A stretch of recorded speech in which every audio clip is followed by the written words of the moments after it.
What's up, Tire Garage TV? Guess what I'm doing right now? I'm actually editing this video right now.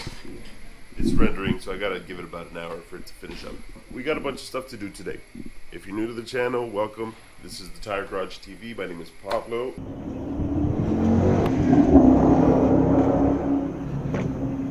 And I'm the owner, manager. I run this place, work this place, so hit that subscribe button, alright?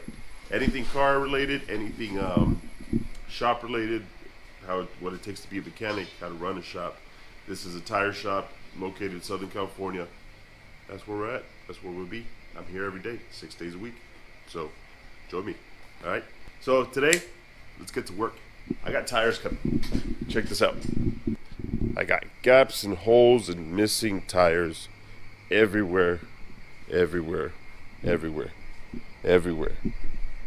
So why is that? Well, a big part of my inventory is actually on I would call it consignment. They don't call it that. They call it on credit. But they send me a bunch of tire sizes, and then they pick them up every 45 days, 40 days, something like that. That makes it a lot easier for me because that way I don't have to sit on $5,000 to $7,000 to $10,000 worth of tires. I don't have to have my money sitting here wasting time sometimes. Instead, it's their money. So they send me the tires. I put them up. They're up for sale. I set the price in, do all that. When they get sold, I'll order them, and then I keep the profit. That's how it works. But they've got to pick them up every certain amount of time. And when they do, the place looks empty. And unfortunately, that's how it is right now. But I'm getting the delivery of all the tires today.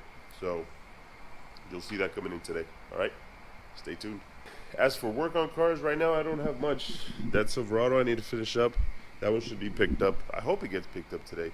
And then this little Mercedes too. It's got an oil leak, but I fixed the big oil leak, but it's got a couple other ones too. But hopefully it'll pick it up soon. Get rid of this thing because it takes up space.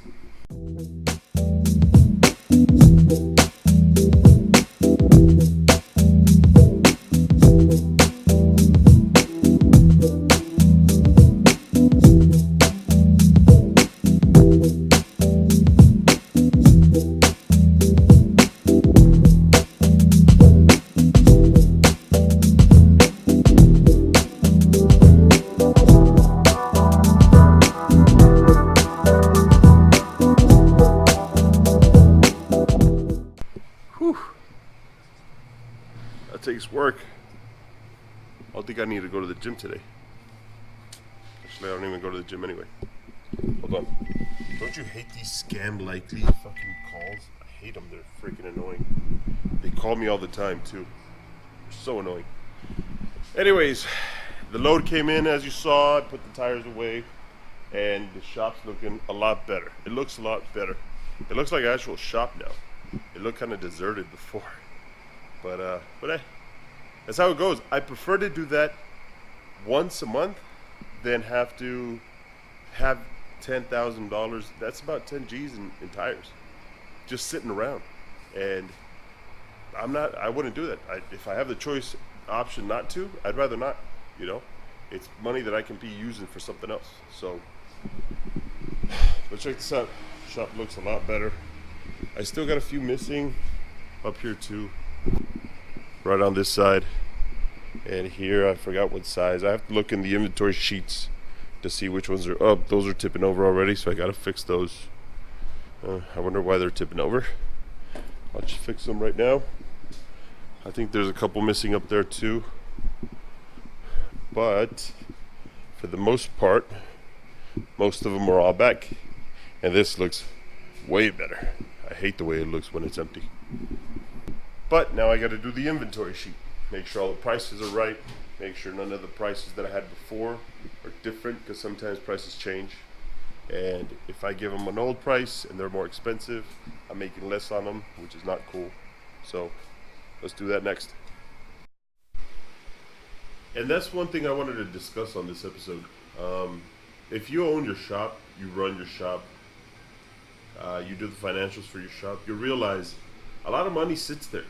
A lot of money is sitting there on your sales floor at your workshop, in your office, a lot of money sits there and you use it, right? Which is good. But what if it could be somebody else's money? What if instead of it being my money that sits there for tires, it could be somebody else's or some other, the distributor in this case? Well, I will prefer that. I opt for that because it's not my money and I'm not losing. So as long as I keep track of what tires come in, which you should anyway, always keep track of what tires go out, which you should anyway. Always keep track of what tires you sell, which you should anyway. You've got no loss. Your space, your sales floor is occupied with sale items that are not yours. You sell them, keep the profit, and pay them back. There's not a loss for you. It's only a gain for you. Like in my example, if this distributor is doing that for me, I'm looking for a second distributor to do that for me too. That way I can have more sizes here. Those sizes that are mine, I can sell and start bringing those other sizes here too. So, in the other hand, I would have to pay for them. They possibly could sit there for 6 months, 8 months, possibly a year, maybe 2 days, but it could be a year. In that year, that $500, $300, $1,000 could be doing something else. I could be using it for something else. And that's a really big thing for anybody who owns any type of business. Find ways that you can save yourself money that way. Call it stingy, call it cheap, call it whatever you want. But at the end of the day, it adds up. And at the end of the day, all that stuff is used, all that money that you save is used for other things. Because especially when you're starting, you need as much cash, as much liquidity, as much cash flow as you can. I mean, sometimes my bank goes to zero because, well, I need that stuff. I need the money that gets in there sometimes. And I have to fork it out in order for it to come back in. So that's how it is. Little by little, I've been learning that. Is those things that you learn in school and stuff like that. But through experience, you learn it better. It's like it happened already once or twice, so I've got to manage it better. So basically, that's it. I just wanted to let you guys know that part. The financials are difficult. You've got to really think about what you're spending, what you're wasting, because you're going to have a good year, but then you're also going to have bad years. This year's been slow for me. This year's been a slow year for me.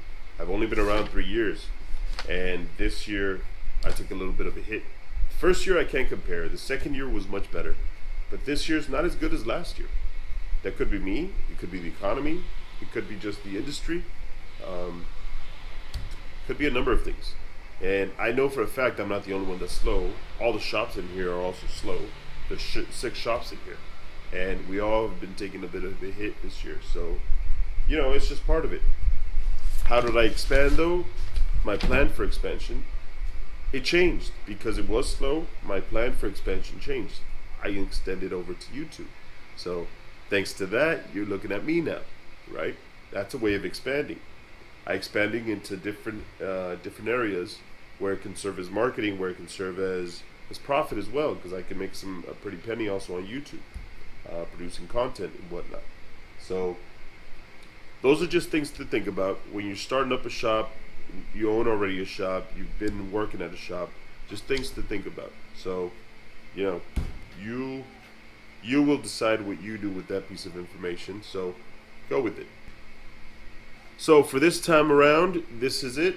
Thank you for watching. Thank you for being part of this, and thank you for watching the Tire Garage TV. And I'll catch you on the next one.